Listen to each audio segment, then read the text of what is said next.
කොල්ලෙක් ඔය මොකක් හරි පඳුරක් අස්සේ සිගරට් එකක් බිබී හිටියෝ සමහර ගම්වල අම්මලා ඉන්නවා කියන්නේ කුඩු බිව්ව නෙමෙයි වික්කා කියලා කියන්නේ. හදන පද ගොඩවල් කියන ගතු කියන කේලම් ගිනි තියන ගම් පිටින්. ඕ මතක් වෙනේදී අපේ ගමේ අහවලාවයි කියලා. නව විනාශ කරනවා. එහෙන්ද අනුන්ගේ ගතු සමහර ඉන්නවා ඒක රස්සාව කරගත්ත පිරිස ඉන්නවා. අනුන්ගේ ගතු ගොඩවල් කියන්න එපා. අනුන්ගේ කේලම් කියන්න එපා. අනුන් විවේචනය කරන්න අනුන්ගේ වැරදි කියන්න. කට ඇරියොත් කියන්නේ මොනවාද?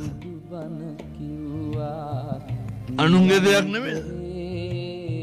එහෙනම් දැන් කල්පනා කරන්න ඕන මම අනුන්ගේ දේවල් කියනවද නැද්ද? නිරන්තරයෙන් අනෙකගේ යහපත විතරක් ප්‍රාර්ථනා කරන්න. කවදාවත් අනෙකගේ අයහපත ප්‍රාර්ථනා කරන්න ඔය කට ඔය වචන අවභාවිතා කරන්න එපා. මොකද පිනතුනි සංසාරේ අපිට එහෙම හැමදාම කතා කරන්න හම්බෙන්නේ නැහැ.